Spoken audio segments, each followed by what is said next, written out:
Estamos de volta, negócio na pauta. Lembrando que é um oferecimento da Cimento Bravo, o Guaraná Genético, o Energético Team Power e das lojas Centro Elétrico. A polêmica que surgiu nos últimos dias ou nos últimos meses quanto à intervenção aí, entre aspas, do governo federal na distribuição de dividendos da Petrobras, e já tinha havido uma polêmica recente quando o governo, segundo a mídia nacional, a grande mídia, tentou impor o nome de sua confiança no comando da Vale, já que o mandato do CEO ele estava vencendo agora no final das contas não aconteceu nada, mas houve uma inconsistência, porque prorrogaram por mais um ano o mandato do atual CEO e não se sabe o que vai acontecer. Mas esse tipo de decisão, quando chega ao investidor, ele acaba abalando um pouco a confiança do investidor, né? Porque em 2023, nem tanto, mas acho que 2022, mas em 2023 houve uma distribuição recorde de dividendos da Petrobras, né? Lembrando que o Brasil está hoje como o 7º maior exportador, produtor mundial de petróleo, andando a passos largos aí para ser o 5º, então a Petrobras chegando a 3 milhões de barris dia, né, de produção, e vai ser uma fonte de vidas grande, e isso é lucro. E aí vem a questão dos dividendos, os dividendos extraordinários, que está a grande polêmica agora do dividendo extraordinário.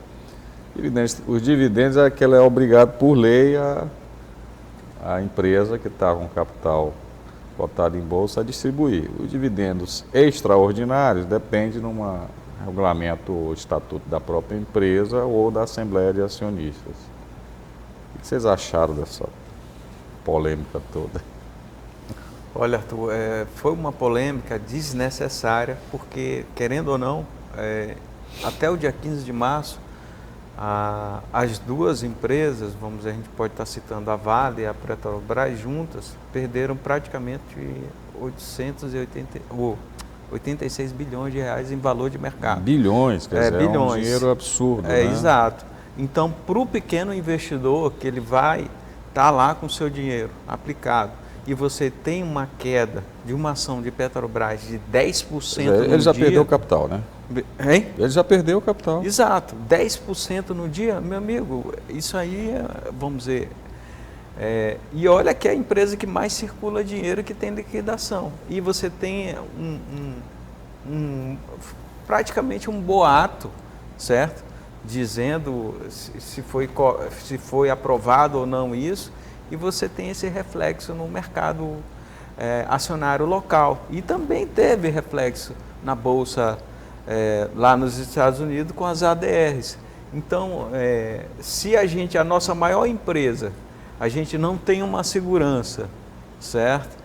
Do que é decidido lá dentro e afeta, então você sabe que tem ou como é decidido, né? Como é decidido. A questão de governança, né? Exato. Nesse caso em particular da Petrobras, o que aconteceu? No final de janeiro, foi feita uma reunião lá fora, promovido pela Petrobras, chamou os principais bancos, corretoras, casas de analista e fizeram a apresentação da programação de investimento da Petrobras, tudinho daquilo. E tudo isso foi gravado, você tem um material que foi compartilhado para todos, que serve isso como prova. E nesse material as pessoas estão dizendo o que tinha de intenção. Só que quando veio essa possível suspensão dos dividendos extraordinários, vamos dizer, o mercado se assustou. Opa, como é que chega e apresenta uma coisa e na hora acontece outra? O que já está acontecendo? Nesse movimento... Na verdade, o governo, como é o acionista majoritário, ele tinha o direito de exercer a sua opinião. Pois mas não dessa maneira. Até do Conselho de Administração, onde ele tem seus representantes lá. Exato. Né? Tem que passar pelo Conselho. E eu acho que não precisava o o presidente da República chamar o presidente da Petrobras, o ministro, para tomar decisões dessa natureza. e de forma aberta. Exatamente. E o próprio presidente da República está dando declarações públicas sobre uma questão que envolve uma empresa. Né? Que é um absurdo, É. certo? Já que a gente tem regras, leis que não podem estar fazendo isso. Se fosse uma outra empresa, vamos dizer, a gente teria, acho que até um rigor maior. Mas como é a Petrobras, é ligado ao governo, a gente está tendo esse impasse. Mas só que o que acontece? Já existe o movimento dos investidores que detêm o papel da Petrobras lá fora, alguns fundos, certo? O que eles estão fazendo? Já estão ajuizando uma ação lá na SEC, né, que é a CVM de lá, sobre esse, e já estão juntando esses materiais que foram apresentados, né? Porque as casas de analistas, os fundos, tomaram decisões em cima desse material que foi apresentado. Então, isso mostra... Eu acho que é muito a questão que eu vejo de governança, sabe? Às vezes a empresa tem uma saúde financeira, ninguém aqui vai questionar a saúde financeira dessas empresas. A Eletrobras tem um lucro recorde ano passado, e a Vale, todos eles tiveram grandes receitas e lucros, né? Então o governo exerce de alguma forma o seu papel de acionista, no caso majoritário, mas isso pode ser feito de maneira bem menos barulhenta. Exatamente. Né? Muito barulhento tudo o que aconteceu, de alguma forma até desrespeitando o próprio investidor, e o investidor pequeno. Você está falando, e um dia você perde 10% do seu capital num ritmo anual de inflação de 3%. Né? Você perdeu 3 vezes o valor da inflação em um dia. Né? E essas questões todas, quer falar alguma coisa? Sem falar que as ações, o que rege, né, o mercado de ações são expectativas. Então, no momento que você tem uma ingerência desse nível, né, do governo em empresas, né, numa empresa como a Petrobras, né, e não é a primeira vez, já teve na própria Petrobras no passado outras intervenções, na Vale, né? Então isso cria expectativas negativas, né, para o futuro, e atrapalha o desenvolvimento aí do mercado de ações, né, brasileiro. Até lembrando que, por conta de todo aquele processo judicial que houve da Lava Jato, a Petrobras ela entrou em um acordo com o TCU sobre algumas práticas que deveriam fazer e sobre alguns movimentos de desestatização.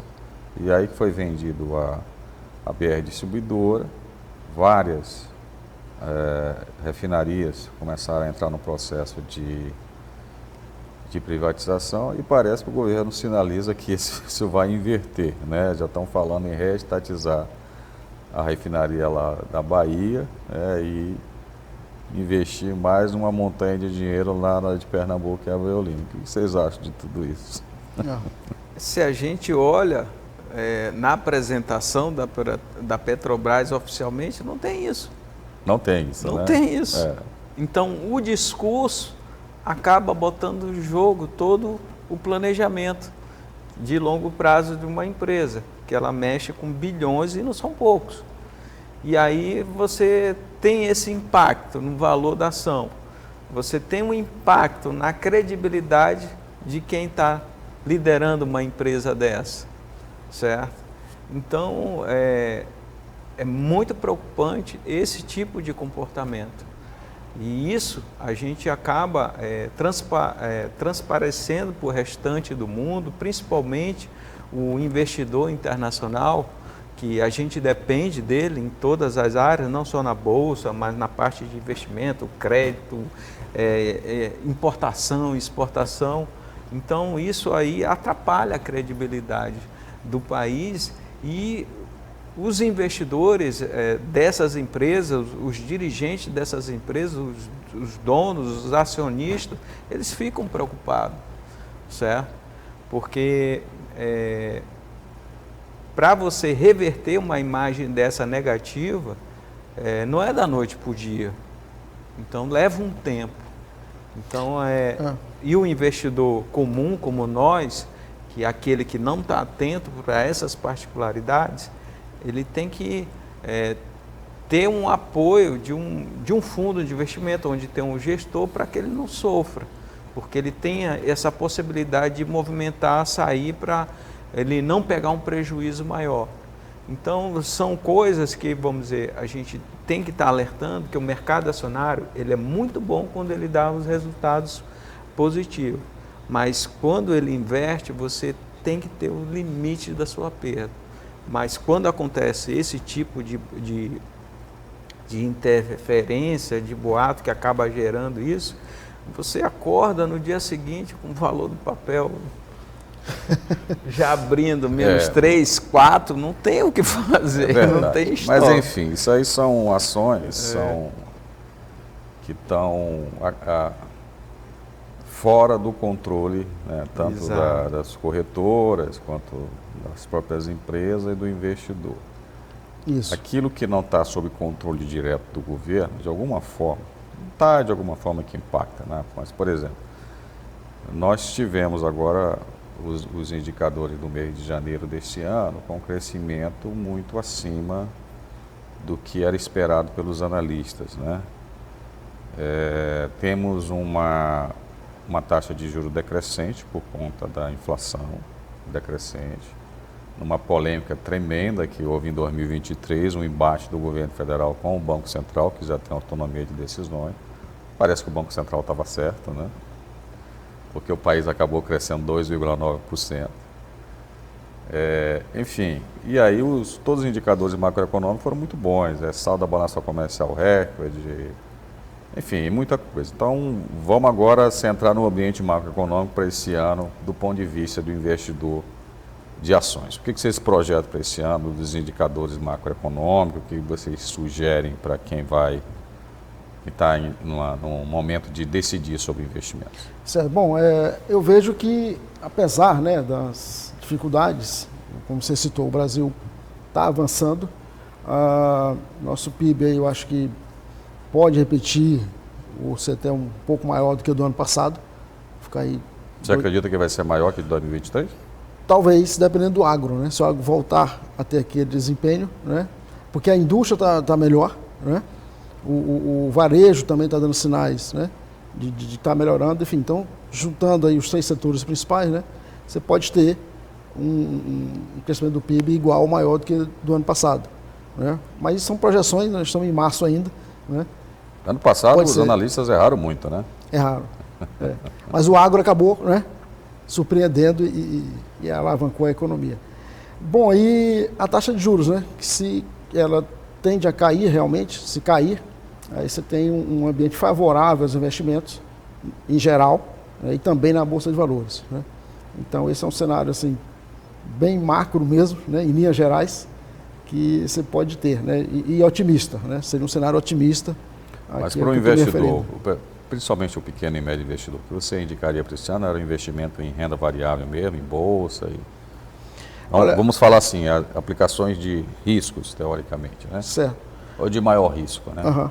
Não, eu diria que selecionando bem as ações, né, você pode ter uma carteira aí pagando 100%, né? Você pega 30% a 40% em ações, né, outra metade em renda fixa e mais ou menos um outro terço, né, em fundos de investimentos, né? Então acho que dá para se investir em ações sim, tranquilamente em 2024 no Brasil, né? Claro que, como eu falei, a escolha das ações é fundamental para o sucesso aí dos investidores. Você está com esse otimismo todo, Wagner? Não, eu vou ter que falar que eu estou muito mais cauteloso. Então, para o mercado acionário, vamos dizer, no começo do ano eu saí, zerei minhas posições aqui no Brasil e me agarrei ao dólar, certo? Porque a gente tinha um cenário muito duvidoso, a gente ainda não tinha os números do fechamento de 2023. Então, como eu já apanhei no passado, a gente acaba adquirindo essa experiência e paciência, aguardar o momento oportuno. E acertei, certo? E aí a gente teve no início aquele movimento forte das ações, se valorizaram, mas logo agora a gente teve uma fuga muito forte de capital estrangeiro dentro da Bolsa que resultou, e esses resultados de de políticos, Sim. de interferência, acabou afetando também. Lembrando também que a Bolsa ainda não voltou a ser o maior índice, né, do passado. Né? Exato, enquanto as outras externas todas já superaram. Ela hoje fica ali 17, 18 mil, o dólar tem hora que cai para 4,9, depois passa de 5, 4,7, então ainda essa instabilidade.